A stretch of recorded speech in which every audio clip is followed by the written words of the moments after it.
এক জাররা পরিমাণ গুনাহ নিয়ে যদি কবরে যাই, ওই কবরের দুই পার্শ্বের মাটির চাপ জমিন থেকে 9,30,00,000 মাইল উপরে সূর্য, ওই সূর্যের গরম সহ্য করতে পারো না রে যুবক।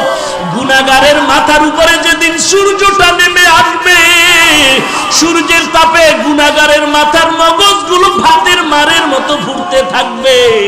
ওই সময় সহ্য কেমনে করবি? একটা বেতের বাড়ি দিলে সহ্য করতে পারি না। যদি গুনাহগার হয়ে কবরে যায়, ফেরেশতাদের আঘাত কেমন করে সহ্য করব?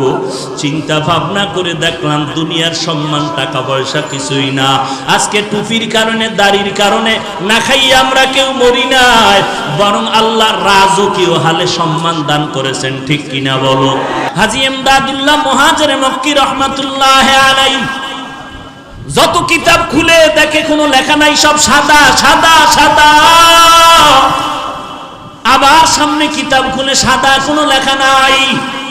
এইভাবে করে করে করে করে কোন কিতাবগুলো শেষ পর্যন্ত হাজী ইমদাদুল্লাহ চলে গেলেন আবার ওই ঝাঞ্ঝানো আল্লাহর ওলি নূর মুহাম্মদ ঝাঞ্ঝানবীর দরবারে গিয়া বলেন, ও ইমদাদ, লেখাপড়া কি শেষ হয়েছে? বলে, ও আমার উস্তাদ শায়েখ আমার, আপনার অনুমতি নিয়ে যত কিতাব পড়ার জন্য আমি চলে গেলাম, ওখানে গিয়ে আমি কিতাব খুলিয়া দেখলাম পড়ার জন্য। জানি না আল্লাহর কি কুদরত, একটা পৃষ্ঠার মধ্যে কোনো লেখা নাই। যেটা দেখি কেলাপ সব কিতাবগুলো সাদা সাদা সাদা। একটা কিতাব বন্ধ করি আর একটা খুলি সাদা, একটা বন্ধ করি আর একটা খুলি সাদা। এইভাবে দেখলাম কোনো অক্ষর কিতাবের মধ্যে নাই।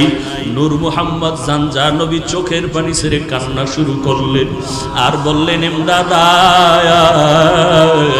মনে হয় জানো আমার থেকেও তোর মান আল্লাহর দরবারে অনেক বাড়িয়া যাইতেছে। রে ইমদাদুল্লাহ, তোর নাম তো ইমদাদুল্লাহ। ইমদাদুল্লাহ মানে যে আল্লাহর সাহায্য পায় তাকেই তো ইমদাদুল্লাহ বলা হয়। ওরে ইমদাদুল্লাহ, তোর আর পড়ালেখার কোনো দরকার নাই।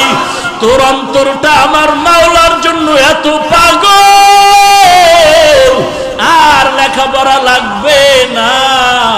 আমার আল্লাহ তোর দিলের তামান্নার উপরে আমার আল্লাহ এত রাজি হয়ে গেছেন। আল্লাহর কাছে দোয়া করি, আল্লাহ যেন ইলমের নূর তোর সিনার মধ্যে ঢেলে দেয়। লেখাপড়া লাগবে